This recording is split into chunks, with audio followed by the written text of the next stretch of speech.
Hey, it's Tyler, host of the Tyler Knows Everything podcast, where the nose is crossed out because I always want to learn more.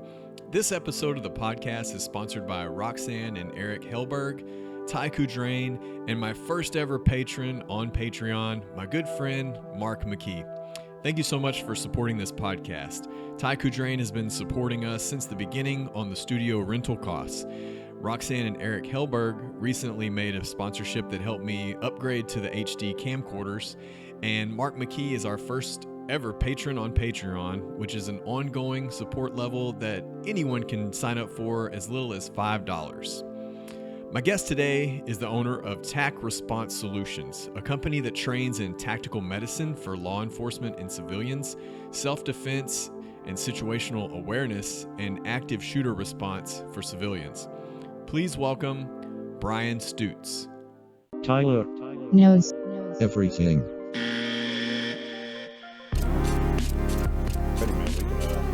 Yeah, we can jump on into it. Yeah, whatever you say. We're all right. Here we go. Well, thanks for coming on, Brian. So tell the listeners a little bit about yourself, and then we'll jump into some of these topics here. Okay. I don't really like to talk a lot about myself. Whenever I do courses, whenever I do instruction, but I did spend about 5.5 years in the United States Navy, working as a corpsman. Worked in search and rescue. Towards the end of my career, I was moving into special operations. Got out, spent between a year and a half and 2 years as a contractor in the private military contracting field. After that, worked as a military law enforcement instructor with hand-to-hand defensive tactics and tactical medicine for about the last 15 years, off and on. Really got into the active shooter response and the law enforcement training because what we did 20 years ago was still relevant in the world that we're facing now. Sure. Tactics don't change a lot. Basics works, simplicity works. And so I've been able to take what we did back then, update some things, gain some new knowledge, especially on the medical side, and then turn it into something that works for active shooter response. Yeah. And speaking of situational awareness, I was at a networking lunch this past week, and there's a gentleman there that's a licensed to carry instructor. So he asked the event coordinator, hey, before we get started, it'll only take 30 seconds. Could I just tell people where the exits are? Just something simple. And what was funny is, the event director's kind of like, well, it's not really worked into the program. And he's like, I promise it'll only take, 30 seconds. It's very important. Right. This is everyone's life. And they're like, yeah, I guess so. And to me, I'm thinking this is great because when you're in a restaurant, you come in one door and leave the same door, but they have multiple exits that you don't know about. And so he was able to point out there is a functioning exit on the side over here. There's an exit through the kitchen that he checked out. There's one by the bathrooms that is not a functioning exit. It looks like it is. Right.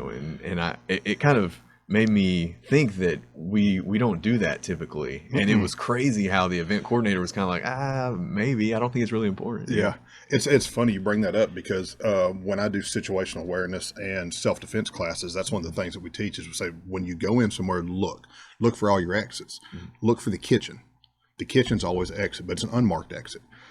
No, there's not a restaurant in the world that wants their deliveries, their produce, their meat, anything else delivered through the front door where all the customers are coming. There's always a back door, but it's not considered an emergency exit. Nobody looks at it. Everybody walks in, and you look at the active shooter event that happened at the nightclub in Florida a few years ago.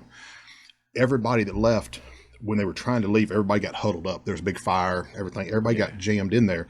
The reason that everybody got jammed in, there were so many deaths, is because people did not realize there was an emergency exit 10 feet from where they were standing. Everybody came in the front door. They thought they had to leave. So everybody associates their point of access as being their only point of egress. And when you walk into an establishment, you really have to look around and always look, where's the kitchen at? Do you see any other emergency exits? Where's their glass windows? Where's anything that you can get away from danger? Because time and distance, we teach it to everybody, law enforcement, civilians, security teams. Time and distance are your biggest allies in an active shooter event. If you can create time and distance between you and the threat, you increase your survivability immensely.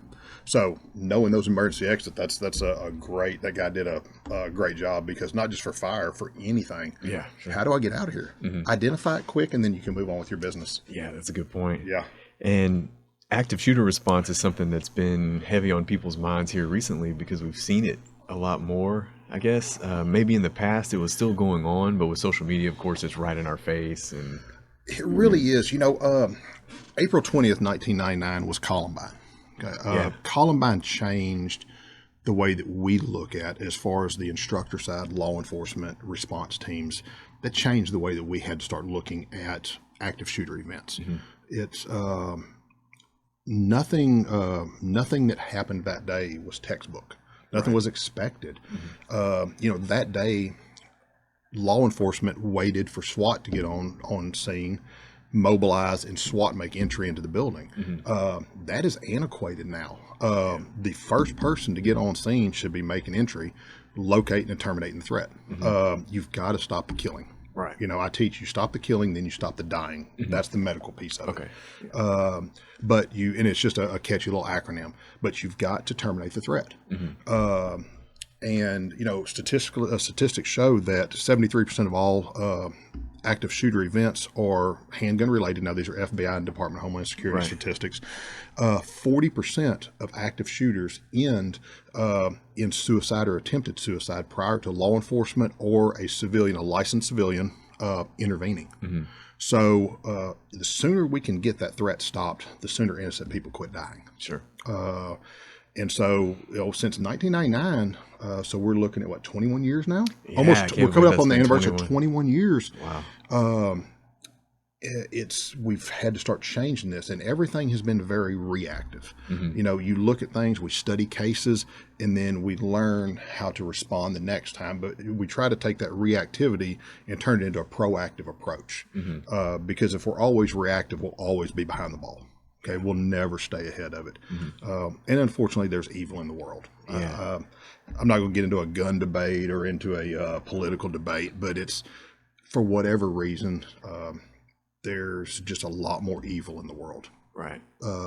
And so this is something that's not going away anytime soon.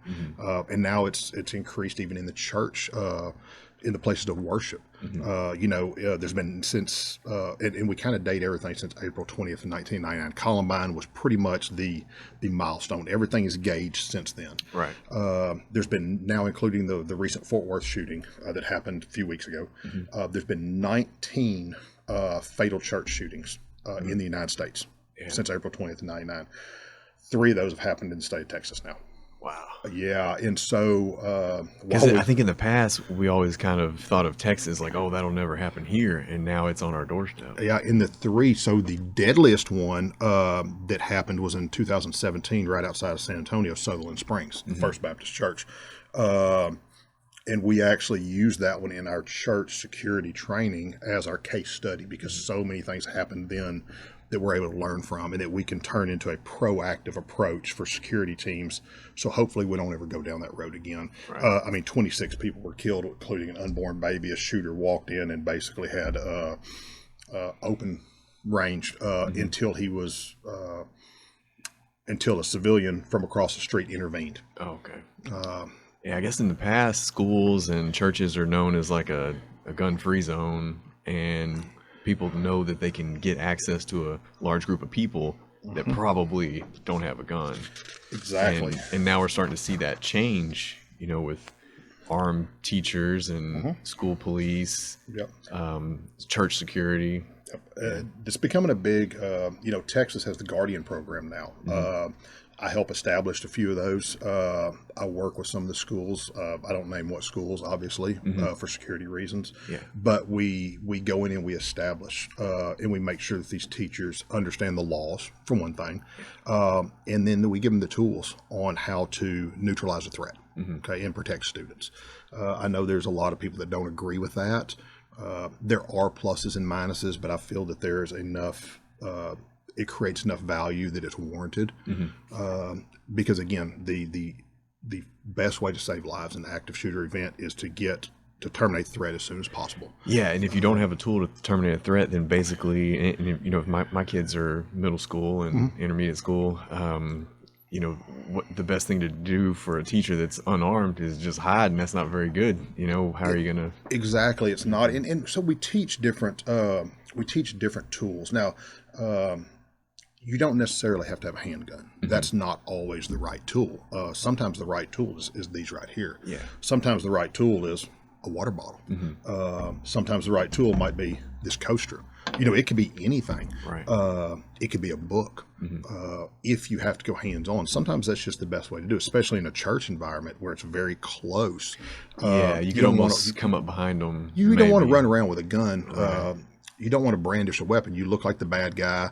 You don't have a clear sight picture. There's people moving around. You're never going to get a good clear target acquisition. So there's a lot of variables that come in, and we're not going to get into all that because this obviously is an open air podcast, and we don't want to give away tactics that help somebody help a bad guy. Right. But probably that recent church shooting where Jack took him down. That was probably a rare case because it was so fast. And that was, that guy has got a long history as being a firearms instructor. He also, it's starting to come out now. He worked, he had a private contracting firm. He worked a lot with Department of Defense in an unknown capacity at this point. I can tell you in my opinion, and people I've spoke to in the industry, as well as he executed that shot, as calm as he was, as well placed, a moving target and a headshot, he's been around before. Yeah, highly skilled, it seemed like. Absolutely.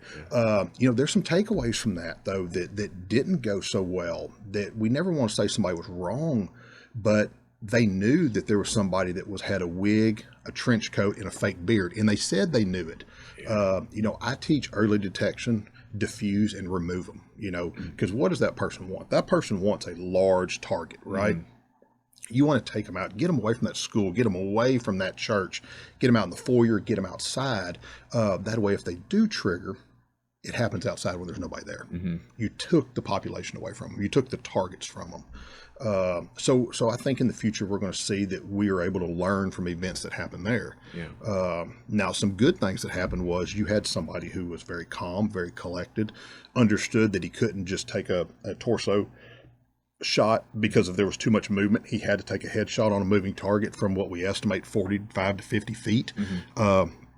That's solid under stress. That's really a well-placed shot. Yeah, it made me think about how much lack of practice I've been doing lately, because that's just like anything else. You're not going to be able to execute under stress if you don't practice. That brings up a huge topic, Tyler.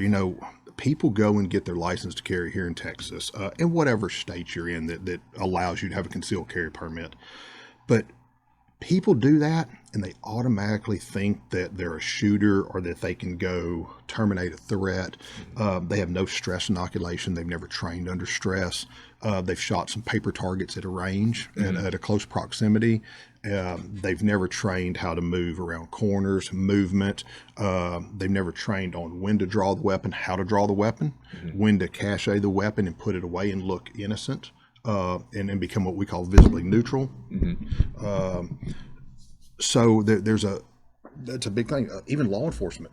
A lot of friends of mine and officers that I trained, they laugh and they're like, "Man, Stutes, you spend more money on ammo than we spend in a whole year." I'm like, wow, I do. Yeah. But I want to be, not only because it's my job, but also because I want to be prepared. I understand the value of going to the range and spending time. It's just like working out. It's just like anything you do in life. If you want to be good at it, above average, and be proficient, you have to train, you have to put time in. Yeah, when a situation's going down, you don't want to be practicing. That is the last time. If you're wishing for experience when something happens, you're a little behind the curve and you failed. And unfortunately, I'm not going to pick on law enforcement because some of my best friends are law enforcement, and I contract to local, state, and federal agencies.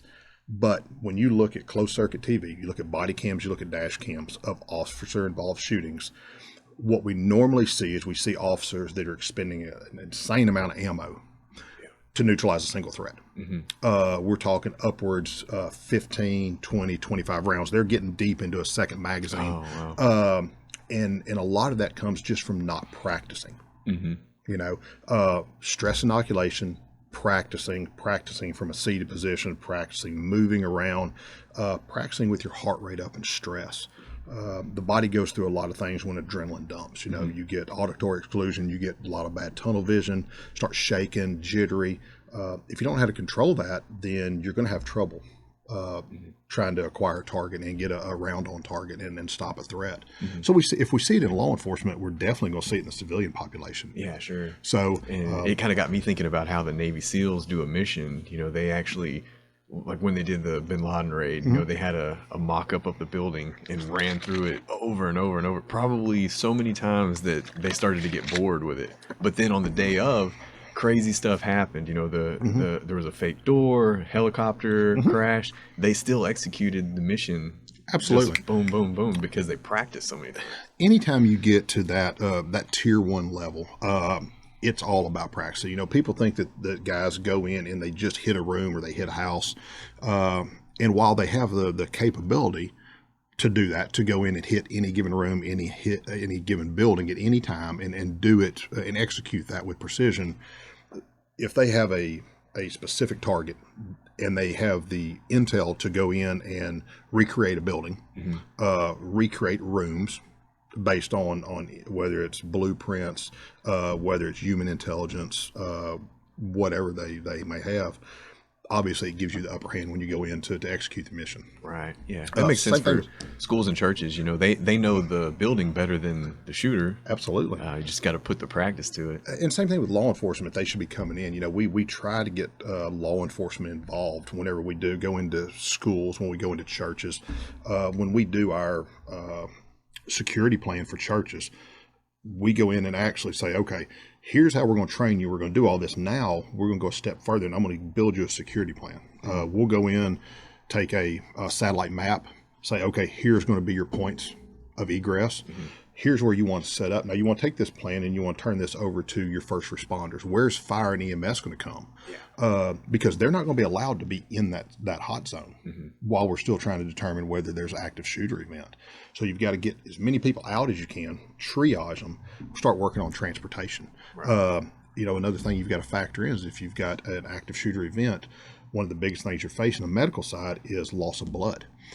Most EMS units in Southeast Texas don't carry whole blood. A few of them have the drugs called TXA that can assist in the coagulation, slowing down of blood loss internally. But we need to get whole blood, so you need to start looking at landing zones, bringing in helicopters, so you can have those whole blood and start that blood transfusions immediately in the pre-hospital environment. So we put all that together and then hand it over. Now it's up to the church security team or the school to get the law enforcement, fire department, and EMS involved. But we put all that. You have to really put a complete package together. Like it really goes back to going and saying, hey, you know, stop the killing, then stop the dying. Everybody wants to focus on stopping the killing because that's the really flashy part. Oh, somebody terminated a threat. Yeah. What about the people that got shot that are dying? Yeah, because maybe shot in the arm or something that's not lethal at the time, but it becomes lethal because of blood loss. Absolutely. Once you reach 50% blood loss, you're in what we consider irreversible shock, and at that point, it doesn't matter what we do, you're dead. Yeah. How many people know how to do a tourniquet? I don't. You know? Right. And so you know, it's funny because I carry them with me all the time. If you carry a concealed weapon, my rule is you always have at least one tourniquet on you. Might as well. Always. Yeah. Tourniquets are cheap. They're $30. $30 for something that could save your life. Now, that also goes back to practice. If the first time you put on a tourniquet is the time when you need it, you failed. You should be practicing how to put that tourniquet on. Right. And they're really simple. You can order them anywhere. You know, I'll give a shameless plug. We've got them on our website on TACResponseSolutions.com. Yeah, show us that backpack because a lot of people are thinking, well, how could I carry all this gear? So, it's really easy. You know? So a lot of times I really prefer, I can dress anyway, but if I'm going out, maybe I've got my daughter, I'm just going to run to Walmart, I've got some workout clothes on, whatever. I carry a little backpack like this. Yeah. This, honestly, I ordered it from Amazon, cost me about $16. Now in this, I've got a couple things. I'm able to have, this is one of our IFACs, individual first aid kits. We can go over all the gear that's in here, but everything in here follows the protocols for what you need to stop immediate death from gunshot wounds. Okay, is what you're looking at. Not only you've got that, I've got a spare tourniquet right here. Mm-hmm. Also, in any active shooter event, you're going to want to be able to mark a location. Let's say you were able to get to safety, barricade yourself in a room. You've got others. You want to mark it for law enforcement. You're on the phone with comms. You're saying, hey, I'm in this room. I don't know exactly where it's at, but I'm in this building. I'm on the right-hand side. Take one of these little lights we carry. They cost $10. Click it 3 times. Throw it out in the hallway. Law enforcement knows where you're at now. Right. They know, hey, wait a minute. Dispatch said, you've got 8 civilians. They're barricaded in a room. There's a flashing strobe light outside. Now you just marked your position. You're easy to find. So now you get help faster. Right. Yeah. Super tiny. Absolutely. Yeah. So we recommend these. Also, the really cool thing is, and this is a training weapon. It's unloaded. You can also carry your weapon. Yeah. Okay. So if you want a concealed carry, you can conceal carry all in this bag. And there's everything you need to protect yourself, your family, from active shooter event, and you're carrying it in a $16 sling pack that looks smaller than a backpack. Yep. I wouldn't have known if you were carrying that if it would have been gym shoes or exactly anything. And you can walk around Walmart with it. I kind of play a game. I just walk around with it just to see if anybody ever notices. Yeah, because sometimes open carry can startle people even though you're a good guy. But a backpack like that or a sling bag, that's not going to bother anybody at all. nobody ever notices. People are like, oh, you're carrying, oh yeah, man, I've just got some extra stuff in here real quick. Yeah. And nobody thinks about it. You can walk through Walmart, Target, Kmart, the mall, and nobody, don't do it in Parkdale Mall because they're can't carry because it's the what's it called, the 30-06. Yeah. Just putting a disclaimer because I would never want to break the law or violate any rules Sure, in Texas. yeah, and that can be tricky with malls because the bad guys know that. So Absolutely. yeah, but yeah, so something like that is really really simple to carry. It's really what we call low vis. It doesn't bring a lot of attention. If you've got something, you got this big tactical backpack on and they look great and they're really useful and they got all these cool little pockets on them. But who's the first person that's going to be a target if the bad guy's in there? Well, you look like you're going to be the first person to try to stop me. Yeah. I'm going to target you first. right. I just look like a normal civilian. Walking around, I got my sling backpack on. Nobody knows any different. Yeah. So, and again, it's all about just being smart. And then again, when it comes to medical, you really, just like your firearm, you need to train with it. You need to go to a course. We do courses. There's other people that do courses. You can, in this day and age, you can YouTube how to do everything you need. And before we leave today, I brought some stuff. We can lay it out here and I'll show you the things that we recommend in our kit. I don't believe in secrets because we're in this business to save lives. Right. So I'll show you. You can order them individually on any website. We sell them individually on our website. We put them together as kits in a vacuum sealed bag. For people that can, we do it for churches, we do it for individuals, do it for law enforcement. And that way it's there. And if you ever need it, you rip it open and you go. Yeah, that's great. I didn't know this, but we live, about an hour away from Houston, and Houston has really high human trafficking incidences. And Huge. That was something I wasn't aware of. The I-10 corridor is really, really bad with human trafficking. There's some good groups out there. Vets for Child Rescue is one of my favorite. Craig Sawyer out of Arizona now is running it. They're all special operations veterans basically, and they have an interdiction and investigation team. They go in and they team up with law enforcement. They have multiple levels. They have a group that does nothing but educate the community, the public. And then they've got a group that kind of handles the tactic side, and they actually go out and help the DA, local law enforcement, build cases, locate and build cases against these child traffickers, and then go out and help and apprehend them. Because most law enforcements, I think it's about 6 to 10% of all law enforcement in the United States is all that is allocated to child trafficking, to human trafficking. Wow. And it's $1 billion business right now. Yeah. It's sad because people are, a lot of it statistically starts with a family member. It's actually a family member that starts it and starts trafficking their child for money. and then it wow. goes from there. Yeah. Yeah. It's pretty sick, to And I be guess real honest. geographically where we're located, we've got I-10, like you said, and then once you get to Houston, you've got I-45 South, and then we're not too far away from another country. Well, and that's it. And then, you've got the Port of Houston. So you've got, once you get to Houston, they have a lot of options. It's just like the narcotics trade. Yeah, you've got an international airport. You've got everything, cargo ships. You've got a lot of ways out. Ways to smuggle. Actually, smuggling people, smuggling drugs. I-10 is just a major corridor for that, for illegal activity. And it runs right through our hometown, unfortunately. Yeah, California to Florida. And Yeah. everywhere in between. Absolutely. And Houston's just this really big hub with a lot of resources for with people with bad intent. Right. Yeah. Yeah. Sometimes the bigger the city, the easier it is to hide. Absolutely. More people. Right.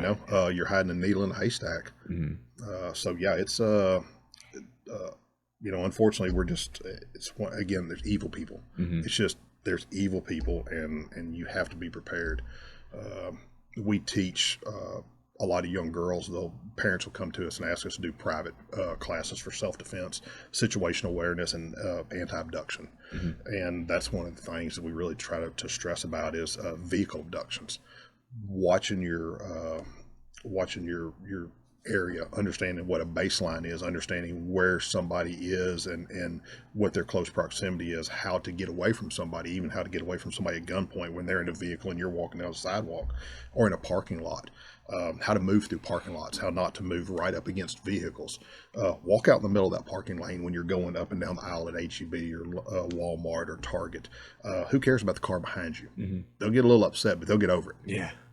But if somebody snatches and grabs you next to the car, you have no reactionary gap. You have no time to respond. Right. Things like that. We really try to stress with these young girls because there's such a big market for young girls right now. Girls that are by themselves walking somewhere. Absolutely. And we're in a day and age where everybody, what do? This is their life. They got their head down. Exactly. Everybody's walking around doing this right here. And I mean, that's... they're not aware of their surroundings. No, I tell people, if there's something so life-threatening, you need to be on a cellular device from the time you leave a vehicle to the time you get to the store, or from the store to your vehicle, you shouldn't have been there anyway. Yeah. There was a family emergency. You should not be at that store. Right. You should have been gone. Yeah. There's no reason to be walking calmly with your head down. Yeah, no phones in the parking lot. That's exactly. That's one of my rules. When you get in a vehicle, lock the door immediately. People laugh and they're like, well, do you do it? I went, absolutely. Yeah. They're like, well, you're not going to be a target. Well, you never know, but why take the chance? I practice what I preach. You get into the vehicle. Most people, what do you do when you get in the vehicle? You get in there, let me crank it up, set the AC, let me check something on my phone, let me check something on social media, check an email. Because the newer vehicles usually doesn't lock until you put it in drive. Exactly. So if you're sitting in park, you're a target. Right, and people don't think about that. All it takes is somebody to walk up, pull that door handle, and they've got their hands on you. Yeah. As soon as you get in the vehicle, lock your doors. Yeah. That gives you a chance. Lock your doors, have the vehicle running, and you can have your foot on the brake ready to put it into park ready to put it into reverse or drive. The vehicle is your biggest weapon. Yeah. I saw somebody post recently about the Parkdale Mall issues, and somebody goes, somebody was trying to pull them out of their car, beating them, scaring them. I remember that. Yeah, and I went, first thing that came to me was, why did you not use your vehicle as a weapon? Yeah. Put it in reverse and back up. Yeah. If they're under it, I'm sorry. Yeah, no matter how strong you are, you can't beat a car. No, and that's but people tend to forget and they lock up. And that's kind of a stressful situation of not knowing what to do. Yeah. Absolutely, it is. Stress kicks in and you freeze. Yeah. Well, and that's that really comes down to paying attention to your surroundings, and you have to practice. We used to call it wargaming. You have to think about things. Everything was fine. You walked out to your car, but did you think about from the time you left, let's say Target, and walked out to your vehicle? Did you think about, okay, let me look around. What is my baseline? Baseline should be parking lot's pretty calm. Nobody looks out of place. Nobody looks like they're following me. There's my vehicle. I don't hit my car alarm or unlock my car too early. I just announced exactly where I'm going to. I gave them my destination. Wait till you get right to your vehicle to do your remote unlock. Get to your vehicle, lock your door. Look around, make sure you're okay. I've had mothers go, hey, well, I've got to put my baby in the car. Great, put your baby in the car. Look around, Look 360, make sure you feel safe. Put your baby in the car. If something makes the hair on the back of your neck stand up and it just doesn't feel right, close the door, get in, lock the door, and drive away. Drive across the parking lot. Yeah. Well, my baby's not secured. You and your baby are alive and safe. Yeah. Drive across the parking lot till you're safe, stop, get out, buckle your baby in. Sure. That is still a better option than somebody coming up, abducting you, hurting you, or taking your child. Yeah. People just don't think, and unfortunately, we have to start thinking that way in this day and age. Things aren't like we talked before we got started about how old we were. So I'm not going to say my age, but I'm a little older than you. But we both grew up in a generation where we didn't have to worry about this. Yeah, my parents. I said I'm going riding my bike, and I'd be home when it started to get dark a little bit. Exactly. That was the rule. Don't come home till it's dark. I didn't have a phone on me. No. They just assumed I was somewhere that it wasn't far enough to go on a bike too far. and nobody came to look for you until well after dark. And then they started calling the neighbors. Hey, have you seen Tyler? Have you seen Brian? Yeah. That's it. We're not in that age anymore. All right. And so unfortunately, we have to be a little more proactive. And it's not conducive with what people's normal lifestyle is. Yeah. Young girls on social media all the time, video and talking this and that. Put your damn phone down. Also, everybody tells the world where they are all the time. Absolutely. Checking in to places. I do it sometimes for marketing and whatnot, but if somebody were to want to follow me or know if my home is empty, well, then there you go. They would know from. It's easy. Yeah. I mean, geotracking is so easy.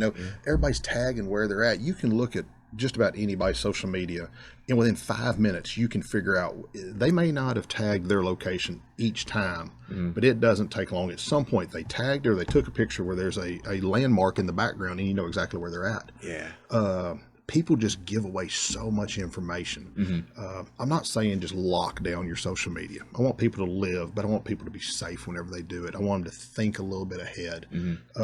Look for those strangers. Look for things that don't feel right. Don't be scared to turn around and walk back in the store and go get somebody to walk you out to your car.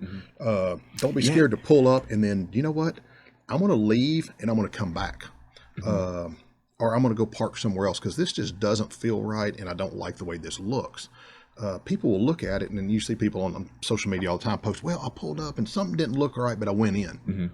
Why did you get out of the safety of your vehicle? Yeah, it was my first job in the 90s, a grocery store, and it was in our employee training that if a customer requests an escort to their vehicle, you go with them, you get a manager, you get somebody that can help them out. And one thing that I've always wanted to get into, and you do a little bit of it, is Brazilian Jiu-Jitsu, because it seems like a more realistic martial art. When I was a kid, I did karate. When I was in college, I did some taekwondo. But if you don't stretch every day, those aren't realistic, because I learned all these awesome kicks, but I can't do them anymore because I don't stretch like that. And a lot of people get into the striking martial arts because they're fun, but it's not as practical in the real world. Well, and so I love the martial arts. When I got out of the military, I was working with a gentleman named Les Armature in Mid-County. Mr. Armature has since then passed, but he was one of the greatest men I've ever knew. I went in and he had a program called Aki Jiu-Jitsu. It was a combination of Aikido and Japanese, the Oriental Jiu-Jitsu, not Brazilian. And he was a retired U.S. Marine hand-to-hand combat instructor. And so me, him, and another gentleman started teaching, built this program and taught a lot of federal law enforcement on their defensive tactics and hand-to-hand. For years we did that. And I thought we were doing things great. I've since then realized and studied, I've worked some with Tony Blauer. He is the mind behind this spear system. And he says, he's an avid martial arts guy and fan. He spent all his life studying. But how often do you see a complex motor skill like a fancy martial arts work in a real street fight? I mean, look at any of the... only in the movies. Exactly. So if it doesn't work there, why in the hell is it going to work on the street for you? Yeah. Jiu-Jitsu, Brazilian Jiu-Jitsu is probably the closest because most fights do end up on the ground. And Brazilian Jiu-Jitsu is a ground game. I like what Tony does because he teaches a startle flinch. We incorporate some of that into our training. It kind of takes that oh shit moment, whenever you get startled, something comes at you and you really protect your head. Yeah, everybody's got a plan until they get punched in the nose. Exactly, but through a lot of research and development over the last 20 years, we've realized that you can take that startle flinch and oh shit, if I was to throw something at you and you saw it, you'd be like, oh crap. Right. We can take that and learn how to defend ourselves. Yeah. And then go into those complex motor skills. Because trying to intercept a complex motor skill with another complex motor skill is never going to happen. Yeah. Because if you look at action versus reaction, if you're swinging at me, you're action, right? Right. Action is always faster than reaction because I'm reacting. I have to wait to see what you're doing. I have to vector that in, try to come in and do that really fancy block. About 98% of the time, you're going to knock the shit out of me. Yeah. So I'm real careful with martial arts as a line of self-defense. If you do want to do something, I think Brazilian Jiu-Jitsu is probably your best bet because it will teach you a lot of groundwork, and people really get out of their element on the ground. Yeah. I also think that you need to learn how to respond to a violent encounter mentally and physically to kind of weather that storm until you get to that position. If you put those two together, I think you're in really good shape. Now, that's what we do with a lot of our law enforcement. I've still got law enforcement clients that I train one-on-one, and we do that. We start from the initial violent encounter all the way through the ground game, weapon retention, to getting out of the fight. Yeah. And then some of your training is even psychological de-escalation, right? And that, that's what people, I had somebody post on a comment. I said we were going to be doing this. And I think a lot of people strive for, they want this big answer, this big fancy, a gun, a knife, a weapon. Honestly, if somebody's talking to you, you have a very high probability of being able to talk them down. Detecting this problem is number one. You can diffuse a lot of issues. If you can, the only fight you're ever going to win is when you don't get in. Yeah. No matter what, because even if you win a physical altercation, guess what? You end up with about 3 fights. You have the physical altercation, you have the legal altercation, which could be civil and or criminal. Yeah. And then you've got the social media because it's coming too. Right. So if you had a business, guess what? Now you're going to get bashed. There's always going to be somebody out there. Yeah. The news is going to pick it up. It's their job, right. So there's more than one fight. And then if it was something bad, you've got your own psychological fight afterwards. So really you've almost kind of like got a 4-headed monster there. The initial encounter is the easy part. Then you have to go through everything else. So if you can detect and diffuse, that's really one of the best tools that people don't understand. Everybody wants to think physical altercation, and sometimes it's just, hey man, look, I'm sorry, I didn't mean that. Let's just walk away, and I really don't want to do this, man. I don't want any trouble. Yeah. That's a good day. Right. Yeah. One of my other guests, he's a high value asset repossession. He does 18-wheeler repossessions, and he said his biggest tool is his brain. He says, let's go get a cup of coffee and see how we can work this out. Because I'm thinking you probably got to go. He gets in some sticky situations. Oh, I bet. And he said over time he's done it for many, many years, and similar background. He's a veteran, and he's learned to use his brain more than his brawn over the years in that particular space. Yeah, and it's I've got one of my Beaumont Police Department clients that I'm working with right now. Small female. One of her best tools, she said, is just being able to talk people down. Yeah. And that is great. Now we're working on the physical aspect and how to implement a reaction system and how to weather a storm and how to work groundwork because of her size. If she does get in a physical altercation, things that they don't learn in the academy, expanding her, she realizes that she needs to expand her knowledge and training. We never stop learning.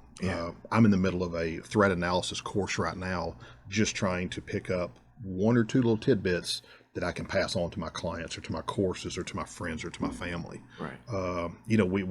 I'm sure it's like you in your business. You never stop learning. If you ever go stale, you're going to get behind. Yeah, that's right. But yeah, so definitely the diffuse side of it, that is one of the biggest pieces that everybody misses because it's not fancy, it's not flashy. You can't brag about it on social media. Right. Yeah. Nobody's going to video you and put you on World Star for going, hey man, look, I don't want to fight. Yeah, nobody's going to say congratulations for de-escalating that situation. Right. A lot of people end up escalated in road rage, you know, because from what I understand, you're driving a car 70 miles an hour, so your senses are heightened and everything is stressful. So when someone makes you mad, it's almost, it just amplifies disaster. it. Yeah.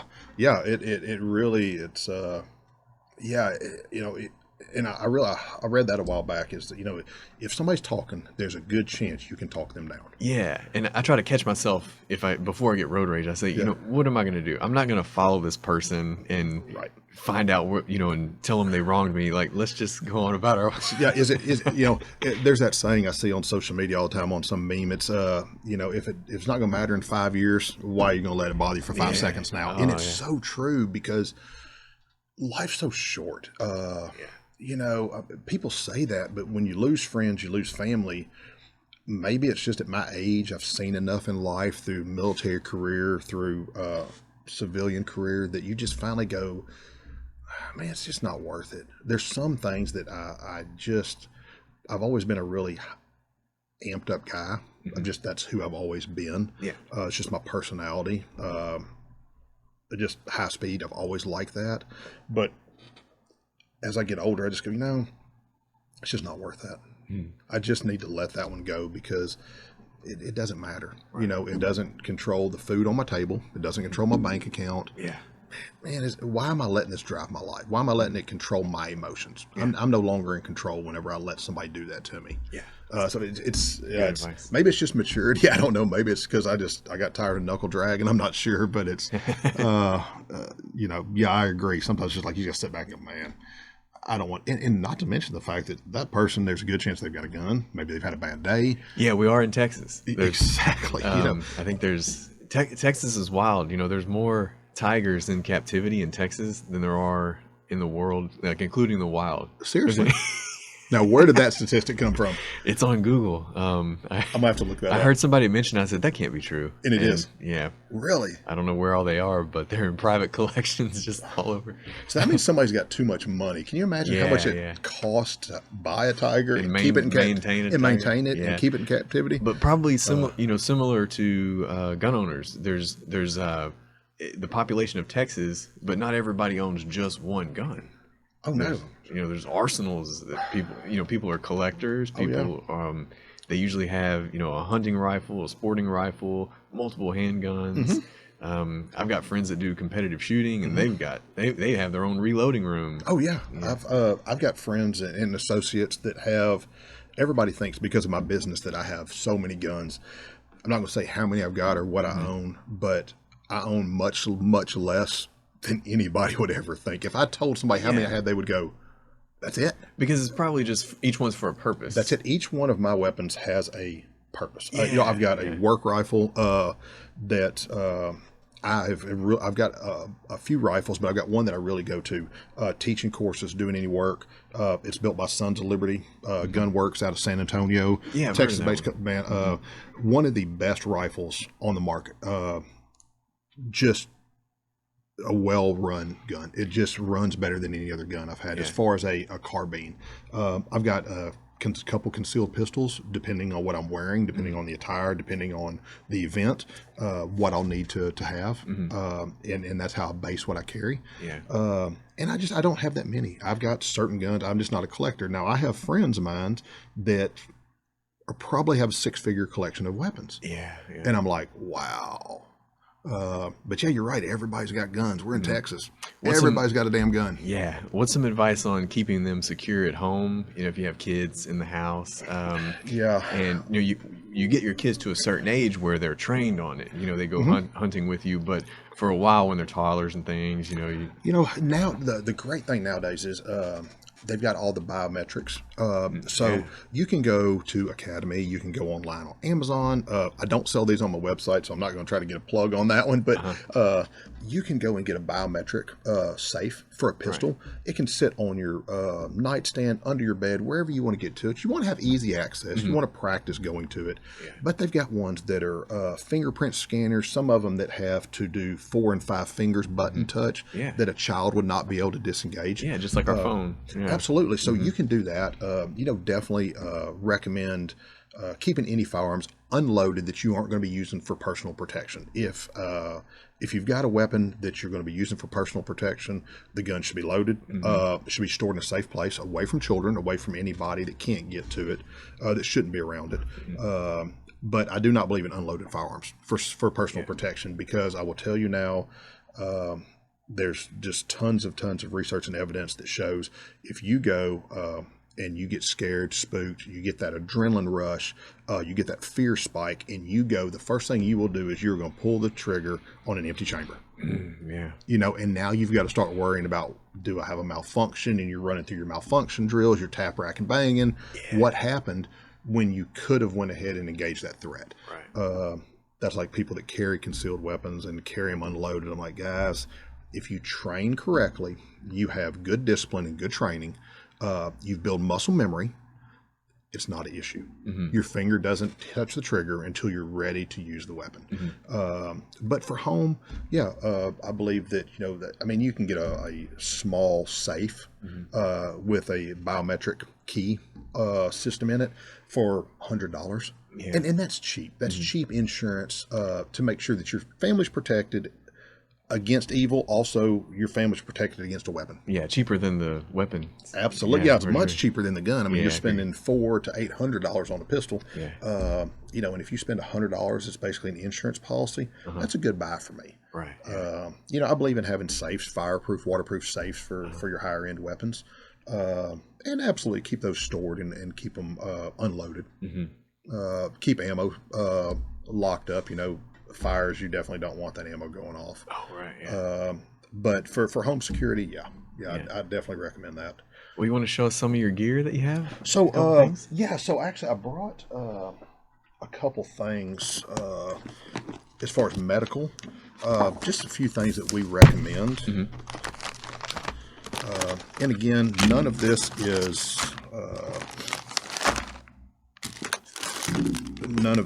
just, there's no secrets. None of this is anything that you just can't get online, because all of it you can. So earlier I showed you this IFAC that was in here, which is individual first aid kit. We put these together. They're on the website. You can order them, or you can just order the individual pieces. But what we recommend is we follow what's called TCCC or TC3. And it is basically tactical combat casualty care. And they take and look at research in battlefield medicine and see what works and what doesn't. If it works downrange on a battlefield, it will work here in civilian population or in a law enforcement environment. So we look at what will stop. First thing is scene safety, security, situational awareness. But once the shooter has either left or the threat has been terminated, you've got to start looking at bleeding. In a typical EMS environment, typical street medics, in a controlled environment, they're taught ABCs, airway, breathing, circulation, which is correct. In a traumatic situation with gunfire, guns, knives, anything like that, we've got to look at massive bleeding, because bleeding is what's going to kill you before anything else will. So the first thing we recommend is we use combat gauze. It's made by Quick Clot. We also found a company called Newstat. They make a hemostatic gauze also. We generally use the Quick Clot, but if we're building kits and we need to worry about real estate and we need something that's going to flat pack a little better, we go with the Newstat. But both of these are they're hemostatic gauze, so they're a gauze impregnated with a hemostatic agent. So so it's kind of like a medicated gauze. exactly. So what it does is it will help the blood clot internally faster. These are going to be used at junctions. So we're generally going to say a junction here and here, or in the groin area where you cannot place a tourniquet. It's not going to be in an extremity. Yeah. If you've got an arterial bleed or a really bad venous bleed that won't stop with regular direct pressure and gauze, you want to go to this. So we definitely recommend one of these. We are going to use regular gauze. We always put up one thing of regular gauze. We like the North American Rescue, the S-rolled gauze. It's really simple. You pull the red tab here, you pull the red tab there, and then you can pull it out and you can pack the wound very easily from this. Yeah, it's great. It looks like everything's waterproof. It is, and that's also why we vacuum pack our kits so everything stays fresh. Yeah. So this right here, the other thing we do is we like to use what's called the Oleus modular bandage. This was designed by Tactical Medical Solutions. This is kind of a 3-in-1 bandage. It is a compression bandage. It also has rolled gauze built into it, and it has a pressure cup. So whenever we're trying to put pressure on after we packed a wound, we can do all of that with one bandage instead of necessarily maybe having to have two bandages to do this. So it just increases the amount of casualties that we can treat and the amount of wounds. So this right here takes care of our blood.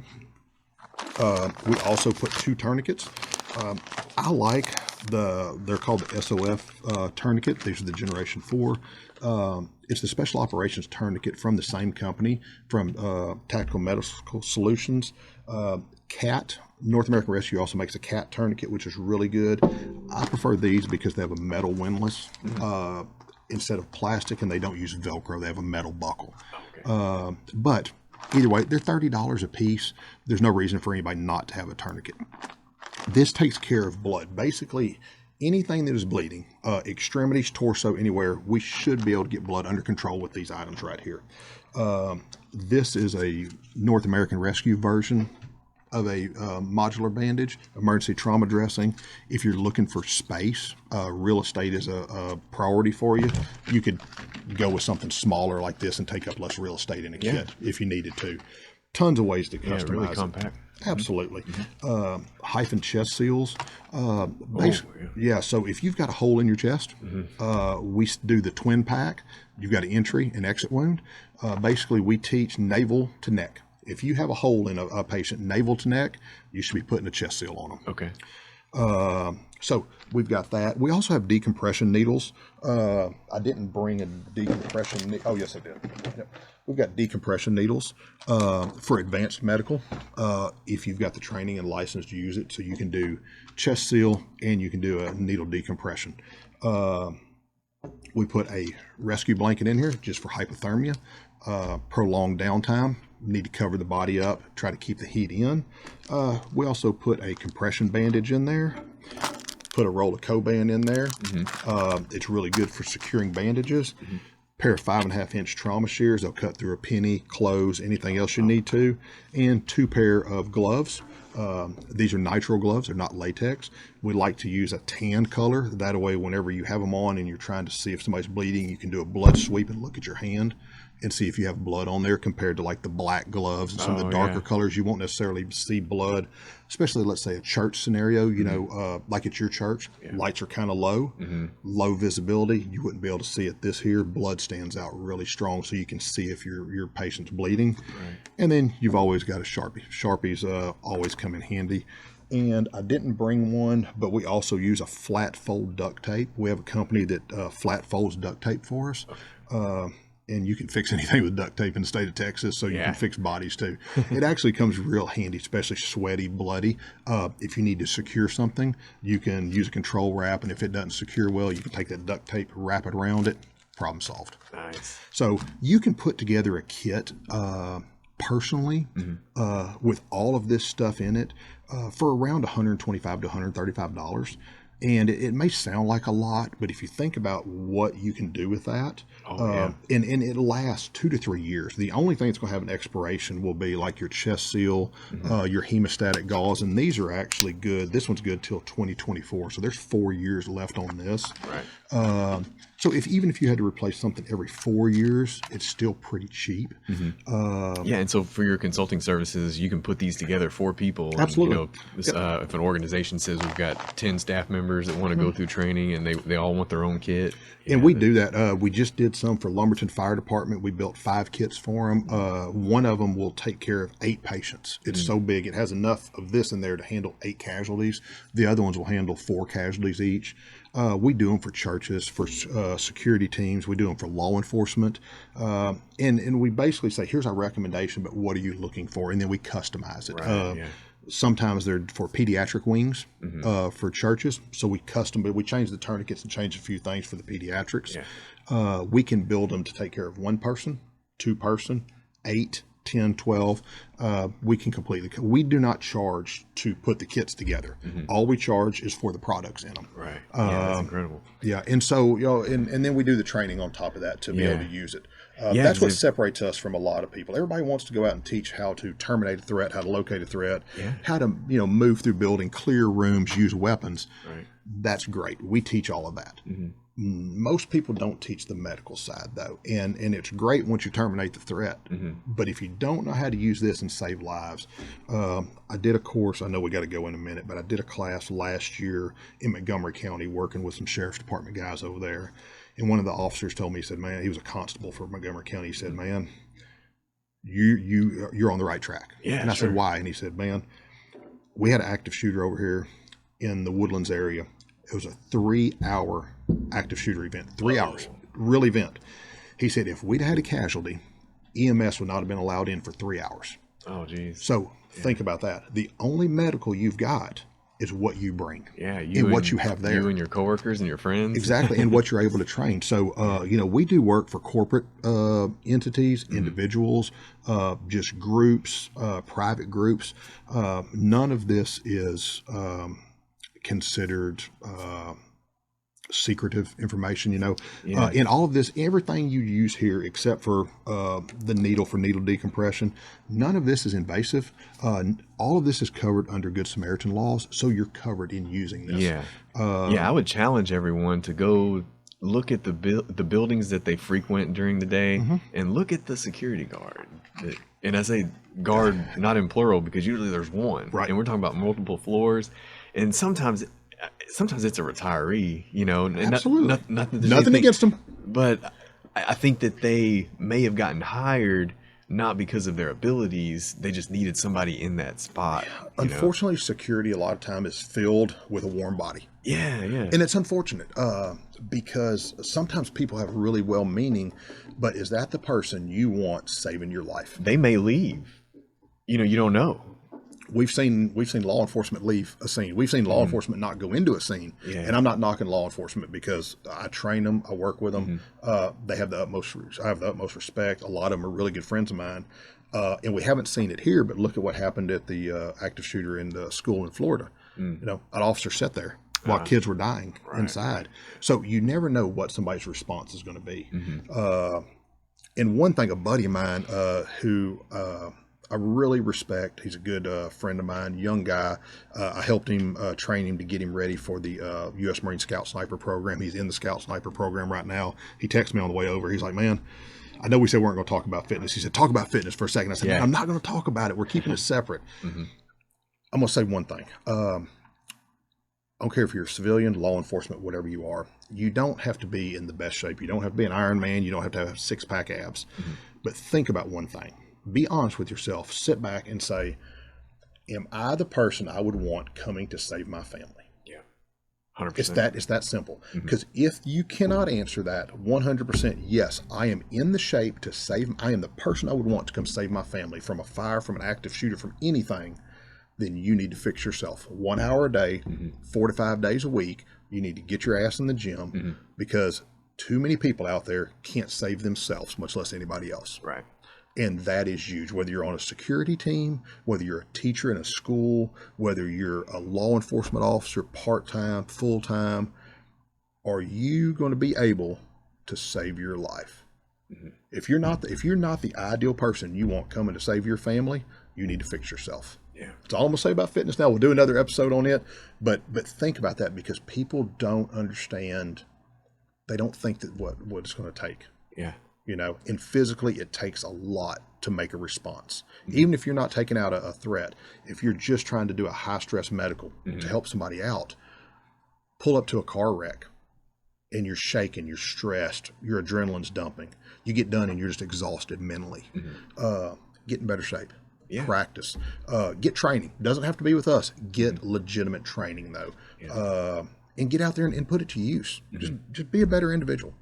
Yeah. If I need electrical work, I call an electrician. If Absolutely. I need carpentry, I call a carpenter. I think if people need this very specific training, for active shooter response, tactical medicine, situational awareness, self-defense, and anti-abduction, they should definitely call you guys, and tell everybody where they can find you if they want to look up your services. Yeah, so the best way to reach us is jump on our website. It's TACResponseSolutions.com. It's TAC ResponseSolutions.com, all one word. And get online, see the courses we've got. You can contact us through there. We're on social media, probably not as well as we should be, but we're on Facebook and Instagram. Same thing, TACResponseSolutions.com. And don't hesitate to ask questions. I will never be a person that will say, I'm not going to tell you something. My time is worth money, but I have to sleep at night, and I like trying to make a difference in people's lives. It's important to me to make people safer. Yeah. That's more important than $1 to me. Right. People talk about, live a life worth having a really good eulogy or something like that. Yeah. I really take that to heart, because at the end of the day, I want somebody to go, you know what, no matter what somebody thought of him personally, he actually tried to help people and make the world a better place. And this is how I do it, through the skills that I was given. Yeah. So definitely contact us. And if we can't do something there's a lot of times we just can't help somebody, we'll turn them in the right direction. And that's at the end of the day, that's what this is all about, is just trying to just make the world a little better place. Yeah, well, thanks so much for coming on. I learned a lot. I know the listeners are going to appreciate this as well. I hope so. You're welcome back anytime. We'll have to do a fitness and nutrition episode. We'll do a fitness soon. one next time. Yeah. All right, sounds all good. right, see you later, everybody. Thank you very much.